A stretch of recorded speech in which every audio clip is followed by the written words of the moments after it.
110e apparition. Sainte Catherine fut très puissante devant Dieu.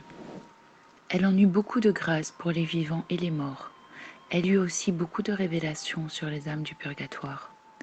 Un jour, étant à prier dans la basilique de Saint-Pierre à Rome, elle vit venir à elle une femme étrangère, venue d'une robe blanche, un voile blanc sur la tête et un manteau noir. Cette femme s'approcha de la sainte, la salua et l'exhorta à prier pour une âme, sa compatriote. Catherine demanda le nom de cette défunte. « C'est, répondit la femme, une Suédoise comme vous.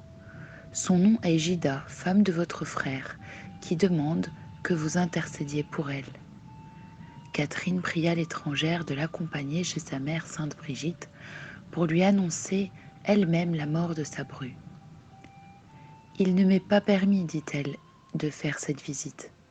Je n'ai été envoyée qu'à vous. Vous n'avez point à douter de ce que je vous annonce. Un envoyé de Suède qui vous apporte la couronne d'or que la défunte vous a léguée par testament, afin que vous intercédiez pour elle auprès de Dieu, vous confirmera cette nouvelle. » Puis cette dame disparut. Catherine, surprise de cette disparition subite, demanda aux autres personnes qui se trouvaient dans l'église si elles avaient vu où elle était allée. Toutes répondirent qu'elles avaient entendu parler, mais n'avaient rien vu.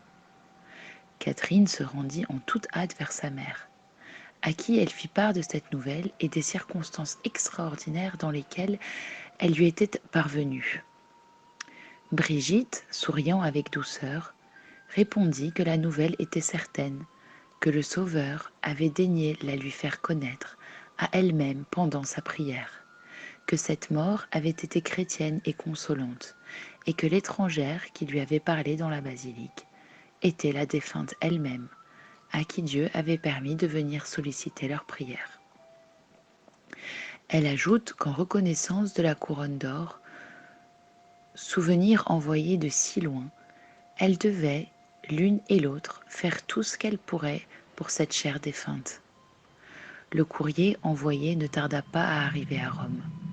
C'était Ingewold, officier du prince Charles, fils de Sainte Brigitte. La couronne était fort belle et fort riche. La défunte était coutume de la porter à la cour du roi de Suède. Ce riche don arrivait à propos, car les deux saintes se trouvaient alors sans ressources. Brigitte et Catherine continuèrent à prier, à communier tous les jours, à jeûner, à faire des aumônes, à pratiquer toutes sortes d'austérités, et obtinrent promptement la délivrance de cette âme. La vie de ces deux saintes est remplie de miracles de ce genre, assure leur historien, dont les témoignages ont été scrupuleusement contrôlés. Comme sainte Brigitte et Catherine, prions beaucoup pour les âmes du purgatoire, et nous serons secourus à notre tour, comme la défunte Gida.